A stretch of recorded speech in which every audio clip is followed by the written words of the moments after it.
Hello again, I'm Rodney Reynolds, and welcome to another video review. Today I'm looking at the SilverStone Raven RV02 Case. Before I dive right into this video review, note that this case comes shipped in a cloth bag. This full tower ATX case is currently available in a black color, and it comes with or without a window.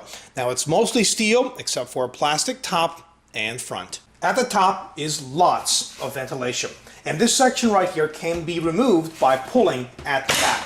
Here's where a standard ATX power supply gets installed. There are 3 controls for fans. You can set them to a low or a high speed. They include a 120mm exhaust fan. This comes with a grill as well, some extra ventilation, and they include 8 ventilated expansion slots. Here's the reset button, power button, 2 USB 2 ports, as well as a microphone and headphone jack. There is also a blue LED accent piece at the top of the case. There are 5 5¼ drive bays. The bottom ones are taken up with hard drives, but if you remove the hard drive cage, then you can have up to 8 5¼ drives. On this particular model, the right side panel has a window, but the left side panel doesn't have a window, fans, or ventilation. To remove either side panel, all you would need to do is remove 2 thumb screws at the top of each side panel. With the thumb screws removed, you can just lift the side panel off.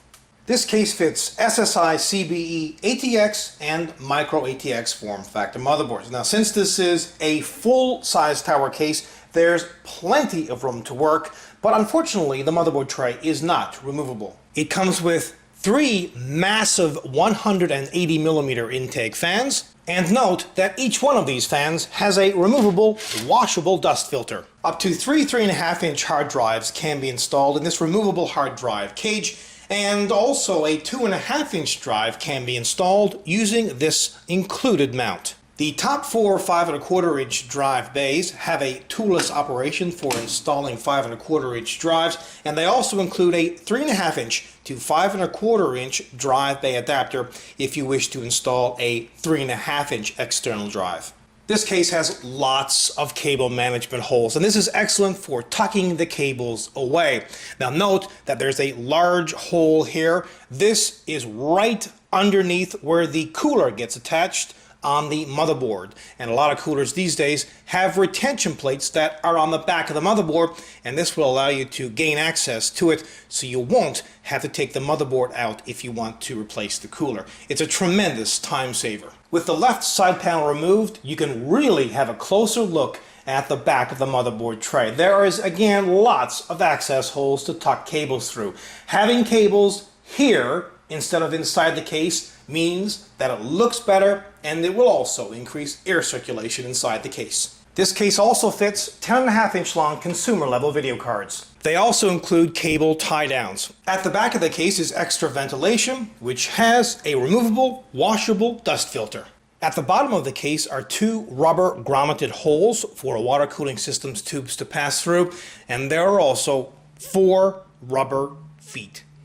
Take note that this is where all of the cables, like for example from the power supply, the video card cables, mouse, keyboard, and so on and so forth, would exit through. Now have a listen to the stock cooling. I'm not going to test it at the low speed because you just won't hear it on camera, so have a listen to all of the fans at the high speed. Feature for feature and innovation, this case ranks up amongst the best full-size tower cases on the planet. But remember, it's not aluminum, so it's a little on the heavy side, and it doesn't come with a removable motherboard tray. But all things considered, this is a 100% kick-ass product. Until next time, take care.